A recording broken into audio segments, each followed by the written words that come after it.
Former Secretary of State dies at the age of 84.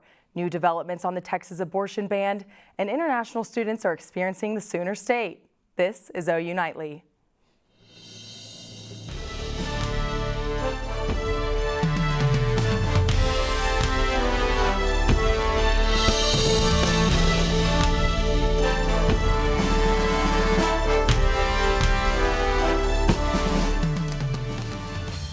Hello and welcome to OU Nightly. I'm Ben Thomas. And I'm Libbey Dean. We begin tonight with the loss of an American political legend. Former Secretary of State Colin Powell has passed away at the age of 84. The former statesman's family says he died of complications from COVID. Powell leaves behind an unparalleled legacy in Washington and around the world from his decades in public service. CNN's Chris Nguyen has the story. The world reacting to the death of former Secretary of State Colin Powell, the first African-American and youngest chairman of the Joint Chiefs of Staff, and later the first African-American Secretary of State under President George W. Bush. So I've always felt strongly that you should try to solve conflicts in this world through negotiations, through diplomacy. Former President Bush releasing a statement Monday saying in part, he was such a favorite of presidents that he earned the Presidential Medal of Freedom twice. He was highly respected at home and abroad. And most important, Colin was a family man and a friend. President Biden also recognizing Powell's decades of public service, writing in part, Colin embodied the highest ideals of both warrior and diplomat. Colin Powell was a good man. He will be remembered as one of our great Americans. And members of Biden's cabinet remembering Powell's legacy. We will certainly miss him. I feel as if I have a hole in my heart just learning of this. Secretary Powell was simply and completely a leader, and he knew how to build a strong and united team. Powell grew up in the Bronx, New York. His parents immigrated from Jamaica. He served 2 tours in Vietnam, rising through the ranks to become a 4-star general. As Secretary of State, he made the case before the UN Security Council in 2003 to invade Iraq based on intelligence that it had weapons of mass destruction. The war lasted more than 8 years. No weapons of mass destruction ever turned up. I regret it now because the information was wrong. Powell spent his civilian years empowering youth through his projects. When I heard their stories, I said, this is where I belong. I'm home again. Powell died from complications from COVID-19, according to his family. He was 84 years old. In Washington, I'm Chris Nguyen. A source familiar with the matter tells CNN Powell had multiple myeloma, a cancer of plasma cells that suppresses the body's immune response. The Department of Justice is stepping in against the controversial Texas abortion laws. Kathleen Liberta has that story and the rest of today's headlines from around the world. Thanks, Ben. The Department of Justice has formally asked the Supreme Court to block the controversial Texas abortion law. The law, which went into effect September 1st, prohibits most abortions after 6 weeks of pregnancy. The Justice Department argues that the law is unconstitutional and denies thousands of Texas women their constitutional rights. In addition to a block, the department has asked the court to hear oral arguments, and if the justices agree, the case could be resolved by the end of June. And the trial for the murder of Ahmaud Arbery begins today with jury selection in Georgia. Over the next week, about 1,000 potential jurors will be summoned, but only 12 jurors and 4 alternates will be chosen to serve. Arbery was fatally shot in February of 2020 while out jogging. Gregory McMichael, his son Travis, and their neighbor William Bryan Jr. were allowed to leave the scene of the shooting and weren't arrested until a video of the incident went viral in May. The 3 have pleaded not guilty to many charges, including malice and felony murder. Authorities in Huntsville, Alabama are being questioned after discovering a woman's body in the back of a police van. Christina Nance was found in the back of an old inmate transport vehicle in the corner of a parking lot at the Huntsville Public Safety Complex. Huntsville Deputy Police Chief Dwayne McCarver says that while it's a busy parking lot, security footage indicates no one realized Nance was in the van. McCarver said it's department policy to keep those vans locked, and this shouldn't have happened. And 2 longtime House Democrats announced they will not seek re-election in 2022. North Carolina's David Prince and Pennsylvania's Mike Doyle said the time has come to pass the torch to the next generation. Libbey and Ben, back to you. The Oklahoma State Department of Health is showing a slight increase in the daily number of new COVID cases. The department says just a few more than 1,000 cases are reported today, with close to 8,500 active cases across the state. The CDC says almost 11,000 Oklahomans have died due to COVID-19, and around 2 million people in the state are vaccinated. And after last week's crazy weather, I'm hoping that we see some clear skies this week. Juliana Mejia has a look at what we can expect in the week ahead.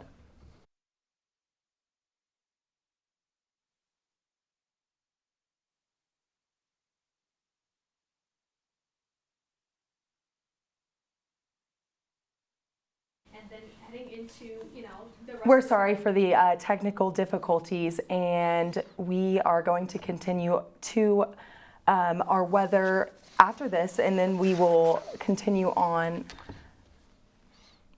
International students are getting the experience of a lifetime as they live with host families in Norman this school year.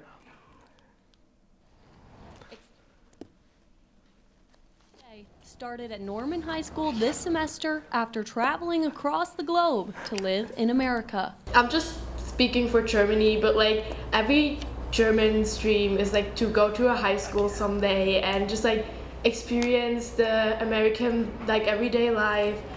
All three are able to get involved in different school activities, including Norman High's annual homecoming events. Homecoming is so exciting. It's like also something we don't have at home. So it's like everything is a little bit new. ASSE, the American Scandinavian Student Exchange, places students looking to study abroad with host families. Students arrive in fall and stay through May, learning and immersing themselves in the American high school experience. My mom wanted to go to like when she was younger, but she didn't get to, so she's like really happy that I get to. Tanya Fleming got involved with ASSE 2 years ago, helping to place students in Norman homes. When I was in high school, I actually got accepted to be an exchange student in Belgium, but I didn't win the scholarship, so my mom couldn't afford to send me. So it's kind of one of my passions that because I couldn't do it, I want to help other people do it. She finds families who are interested through local Norman community boards and is hosting Maya and Shay this semester. I really like spending time with my family because they're so different. I mean, they're so active. We never sit just doing nothing. We always go somewhere. Their biggest culture shock? American food and American football. We live right by campus, so on game day it's like a madhouse. And so that was a whole new experience to see, 84,000 people in one area. Even so, Shay says it's a dream come true. Everyone just dreams about coming and studying at American school, like in the movies, and seeing all of these cheerleaders and Hannah Gard, OU Nightly. Families interested in hosting international students can reach out through the ASSE website or to Fleming directly on Facebook. As the demand for used car rises, so is the price tag that comes with them. Oklahomans are facing even greater demand after the recent hailstorm. Plus, Apple announced 2 new MacBook Pro models at their event today. Find out how much it'll cost and some of the new elements being added.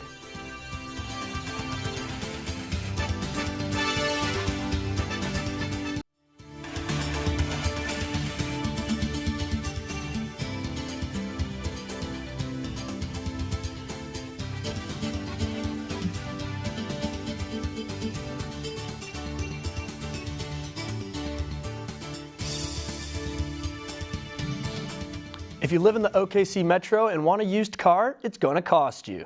Oklahoma City used car prices have the 3rd largest increase in the nation since the mid-2020. There has been a 34% increase for used cars since August of last year. The demand starts with the decline in new car availability thanks to microchip shortages. In the inventory that we have been buying, the used cars, 10 years or newer, we have seen the increase from 1,000 to 4,000 on cars. In Oklahoma, the used car situation is also complicated by the recent hailstorms. And despite being responsible for 40% of global carbon dioxide emissions, coal consumption is on the rise as well. Roddy has that news and more in Money Matters. Due to surging natural gas prices, coal consumption is rising to compete. U.S. coal-fired generation is expected to surge by 22% this year, which would mark the first annual increase in coal-fired electric power since 2014. Amid fears of a colder winter, bent crude oil has gone up to $100 a barrel in the U.S. and $320 in Europe. However, because of the upcoming retirement of coal-fired units by 2022, the rise of coal generation in the U.S. will most likely not continue. And 2 new high-end MacBook Pro laptops were unveiled at Apple's MacBook event today. Be sure to check your wallets before adding to your cart because the 14-inch MacBook Pro starts at $2,000 and the 16-inch starts at $2,500. Apple is ditching the Touch Bar, widening screens, and introducing 2 new processors that increase speed and battery life. This launch comes as a surprise amid ongoing concerns of global component shortages, but Apple declined to comment on cutting down production goals. And the hype around Bitcoin is building again due to a new financial tool going live tomorrow. Investors are anticipating the launch of the first Bitcoin futures exchange traded fund. The fund will provide an easy in for investors interested in cryptocurrency but don't want to deal with buying and selling the actual tokens. After falling in the spring, Bitcoin is now trading above $60,000, nearly an all-time high. And due to the success of Netflix's hit show Squid Game, the streaming service's stock is up 17%, higher than Apple, Amazon, and Facebook. That's all for me. Back to you at the desk. Thanks, Bella. A new show will take center stage at the Sooner Theater starting this Friday. Performing for the first time since the pandemic began, this popular Broadway show hopes to bring joy to the community. And Juliana, the sun is out. Looks to be a beautiful day. Any chance of this sticking around? Yes, absolutely. It's going to be beautiful this week. More details to come in the full forecast.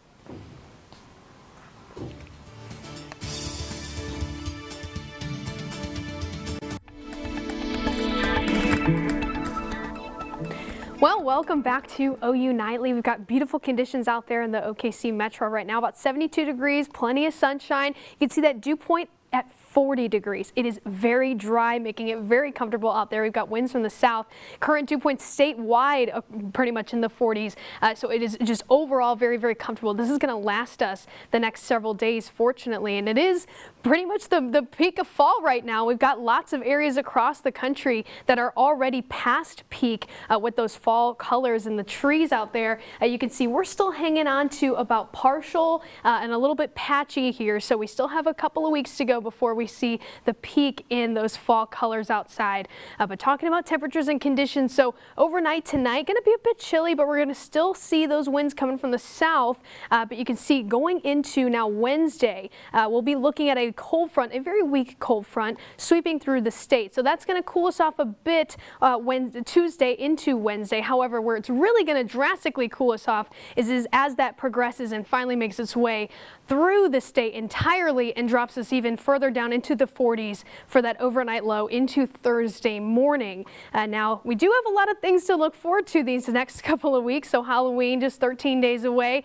Fortunately, we are looking at daylight savings coming to an end in just a short 20 days. And of course, Thanksgiving is only 38 days out. Looking forward to some good food on the way. So again, tomorrow, conditions are going to continue to be very, very pleasant and warm. We're actually several degrees above average. Our average coming in at about 72 degrees for this time of year. So it's going to be enjoyable, rather windy, gusting up to about 30 miles per hour tomorrow. So maybe have a windbreaker. Don't wear any hats that you don't want to lose. And then going into the rest of the week again, hanging on to the 70s. We'll see more closer to that average come Thursday after that cold front really makes its way through. You can see again dipping down into the 40s for that overnight low. And then we've got some chances for some rain ahead of that front. Really, these chances Thursday and Friday stay to the southeast corner of the state, maybe creeping into the central portion of the state come Saturday. And again, even a bit more warmer conditions into the weekend and the top of next week. The Sooner Theater is bringing joy to the community as they bring a popular Broadway musical to town. The theater's doors are closed now, but come Friday, they will reopen for 3 more performances of Mamma Mia. Mamma Mia is the first performance to debut at the Sooner Theater since the start of the pandemic, and it was a hit. Even with a sold-out show, COVID-19 is still a concern, and Sooner Theater is following precautions to ensure safety for audiences, cast, and crew. we felt safe in here. Everyone was masked, and even the performers were masks. It's just a little bit of insurance that we can keep doing what we're doing safely inside this building. The next showing will take place this Friday at 8 p.m. and there will be a cash bar for those 21 and up. For more information on how you can secure a seat, visit SoonerTheater.org. The burning question got answered Saturday night at the Palace as there is a new king in Norman. Pretty good start from the freshmen, right, Kenzie?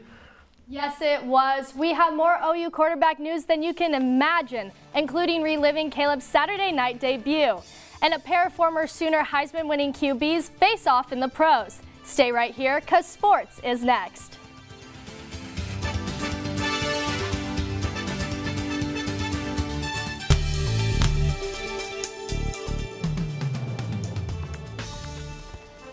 Welcome back to OU Nightly. I'm Kenzie Iserman, and it's time for sports. The question every Sooner was asking became answered moments before kickoff against TCU.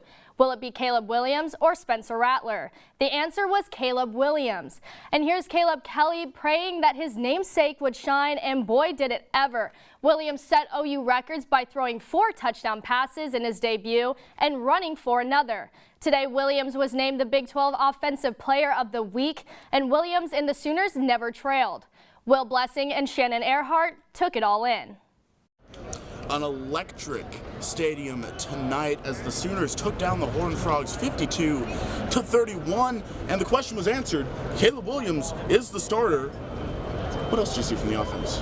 You know, I kind of want to start with Caleb Williams being the starter. Lincoln Riley named him right as the game was about to start, 5 minutes out from the game, and that guy proved his worth. He is the complete package. He's the first freshman actually in OU history to throw 5 touchdown passes, and 3 of those passes went to my guy, Jaden Hazelwood. I called him out earlier this weekend, and he produced. He separated himself from that group of 3 of Mario Williams, Marvin Mims, Michael Woods, and he had those 6 receptions that were absolutely huge for the Sooners downfield.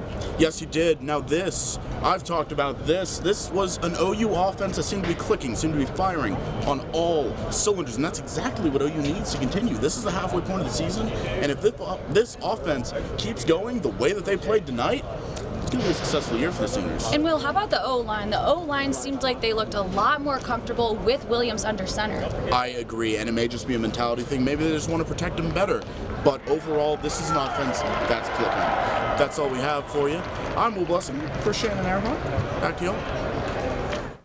The rematch of the former Sooners didn't go according to Baker Mayfield's plan. Baker re-injured his left shoulder but continued playing. On the other hand, Kyler was on top. He threw 4 touchdown passes, keeping the Cardinals the only undefeated NFL team. The Browns fall 3-3, losing 37-14. Continuing in the NFL, CeeDee Lamb leads the Cowboys to yet another win. Dak Prescott threw the touchdown pass in overtime, which gave the Cowboys the 35-29 win over the Patriots. The fantastic finishes continue. The Sooners beat Kansas State 2-1 this weekend.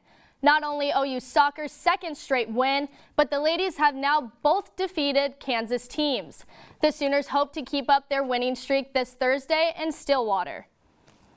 The OU women's golf team is 6th after day 1 at the Jim West Challenge. The Sooners finished the 3rd best mark on par 4s, tallying 3 shots under par. And how about one more close game? Swinging into baseball, the Braves pull off the huge comeback in their 9th inning rally, beating the Dodgers 5-4. The Braves now lead the NLCS 2-0. Tune in to Sooner Sports Pad tonight live on Bally Sports Oklahoma at 7:30 for more sports. Thanks, Kenzie. Straight ahead on OU Nightly, thanks to a local legend, a new WNBA champion has been crowned. We'll be right back.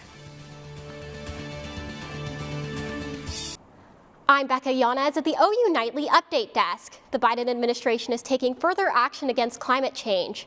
This strategy includes cutting down on toxic chemicals commonly used in firefighting foam, carpets, and even cookware. These chemicals, known as PFAs, have been proven to cause health issues and pollution. This policy has been welcomed by environmental and health advocates. That's it for now. Back to you in the studio. The WNBA season ended yesterday with a new champion being crowned, the Chicago Sky.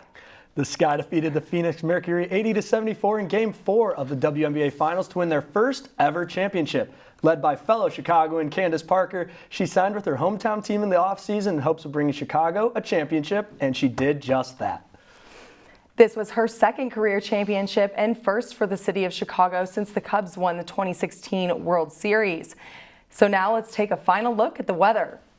Yeah, so again, after last week and some exciting weather, this is very, very different. We've got beautiful conditions, well above average by a handful of degrees. Normally we see about 72 degrees, the lower 70s. We're going to see about 77 tomorrow. A weak cold front going to drop us just a few degrees into Wednesday and Thursday. Some rain chances towards the southeast portion of the state and then creeping into central Oklahoma on Saturday. Otherwise, a beautiful weekend ahead. Thanks for tuning into OU Nightly.